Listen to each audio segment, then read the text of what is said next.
Voltando à polêmica não só das contas públicas, mas também o ministro da Fazenda, Fernando Haddad, prometeu cortar os altos salários públicos. No entanto, especialistas consideram difícil o Congresso analisar a reforma administrativa diante do calendário eleitoral de 2026. A reportagem é de Marcelo Matos.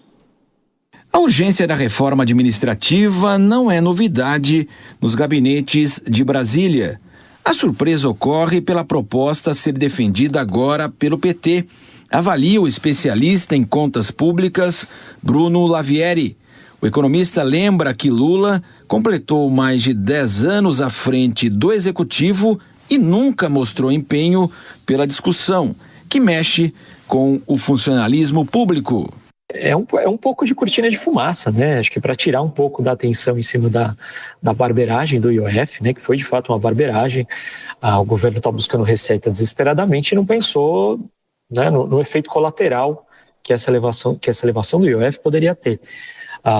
Mas, enfim, está tentando jogar ali com outras coisas na mesa para tentar agradar o legislativo, né? Que é, novamente, uma relação difícil, né, muito difícil, e é por isso que o Lula 3 patina muito mais, né, para conseguir colocar a sua agenda do que foi em Lula 1 e Lula 2. Né? No amplo desgaste após o aumento do IOF, o ministro Fernando Haddad saiu em defesa das reformas estruturantes, com a promessa de cortar os altos salários públicos.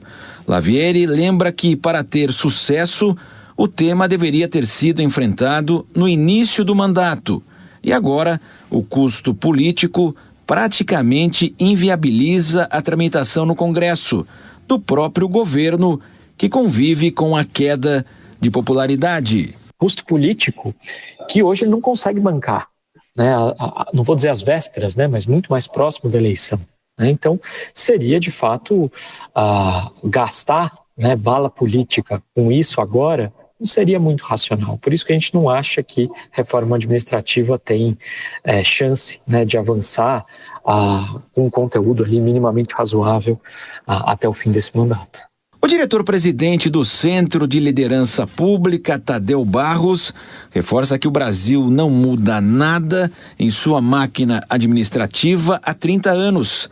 E claramente os efeitos fiscais são prejudiciais ao custeio público. Além de corte de gastos, é ter uma qualidade do gasto público. Quando eu falo de privilégios, a gente tem super salários aí, principalmente no judiciário. Teoricamente, a gente tem um teto aí de 46 mil, mas a gente vê juízes espalhados pelo país aí ganhando 1 milhão, uma folha salarial incompatível com qualquer realidade. Então, tem estudos, sendo muito conservador, Marcelo, que mostram que se a gente respeitar o teto, a gente tem pelo menos, na pior das hipóteses, 5 bilhões de economia para os cofres públicos.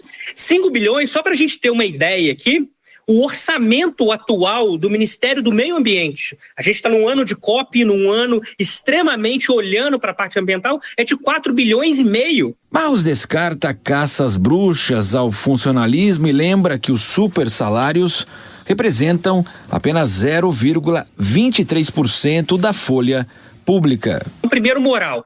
Segundo ponto, fiscal. É isso, a gente vem discutindo aí, né? O Estado, ao invés de cortar custos, ele está olhando em aumentar impostos. Então, sobre o ponto de vista fiscal também, a gente consegue uma economia que é dinheiro indo por ralo. E o terceiro ponto de vista social, como eu disse para você, são 5 bilhões que a gente pode estar destinando para a saúde, para a educação, para a segurança. Então, definitivamente, não é um caça às bruxas. É sim buscar uma justiça fiscal e um equilíbrio das contas públicas por meio de privilégios que já perpetuam por algum tempo. A deputada por São Paulo, Adriana Ventura, do Novo, analisa a possibilidade da reforma neste momento. A reforma administrativa é uma das reformas mais urgentes para garantir a sustentabilidade do Estado brasileiro. Não se trata de atacar servidores, mas sim de modernizar uma estrutura obsoleta, cheia de privilégio, ineficiência e um monte de distorção que penalizam o cidadão comum. Hoje o Brasil gasta muito com a máquina pública, mas entrega pouco. A reforma busca corrigir isso. A gente quer valorizar o bom servidor, aquele que se dedica, entrega resultado, e a gente também quer acabar com esses super salários, benefícios indevidos que desrespeitam o teto constitucional. No Congresso, um grupo de trabalho foi criado pelo presidente Hugo Motta para a discussão da reforma administrativa, com a promessa do governo de apoiar o tema, com a participação do Ministério da Gestão e da Inovação em Serviços Públicos, comandado pela ministra Esther Dweck, na apresentação de estudos e diretrizes desenvolvidas pela pasta. Ô Vilela, a gente vem falando, e Dora também, né? A gente vem falando muito sobre corte de gastos, que o governo deve promover corte de gastos, mas o governo insiste na questão da reforma administrativa, que a gente sempre falou que é uma reforma importante, mas não há disposição do próprio Congresso fazer isso. Agora, o governo vai no caminho certo de insistir com isso nesse período, Vilela? Olha, Tiago, o ponto é qual reforma administrativa vai ser aprovada e se essa reforma administrativa é a mesma desejada por grande parte da sociedade que compreende que nós vivemos um Estado brasileiro extremamente inchado, ou se ela é uma reforma administrativa na leitura do governo, que é uma reforma administrativa que não compreende o inchaço da máquina pública, que entende que a máquina pública ela precisa de mais concursos públicos, de trazer mais nomes, mais quadros para o serviço público e não do que a visão que nós temos hoje, a visão que a maioria da sociedade tem hoje, é que nós temos uma máquina absolutamente inchada. Então, esse é o ponto mais importante e é o ponto que é difícil de ser discutido no momento onde o governo não tem maioria no parlamento e onde o governo já está se preparando para uma disputa eleitoral daqui praticamente um ano, onde o governo vai com bastante dificuldade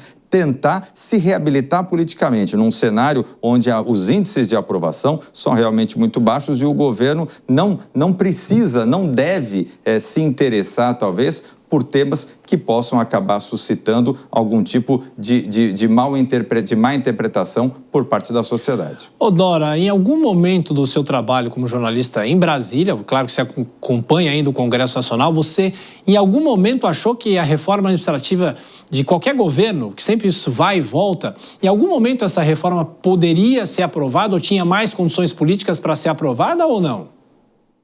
Teve sim, teve lá atrás, teve um momento, quase ali no governo Fernando Henrique, teve também ali no governo Temer, mas com o governo do PT não tem a menor chance, porque o economista que apareceu, Bruno Lavieri, que falou agora há pouco, eu estou inteiramente com ele. Isso é uma cortina de fumaça, gente. 10 anos de governo Lula e mais tantos de governo Dilma, 6 anos de governo Dilma, realmente, e o PT, o governo do PT, não fez nenhuma movimentação a favor da reforma administrativa, ao contrário, sempre se posicionou contra, não vai ser agora, na véspera do ano eleitoral, que vai fazer esse enfrentamento. Claro, o Bruno tem razão.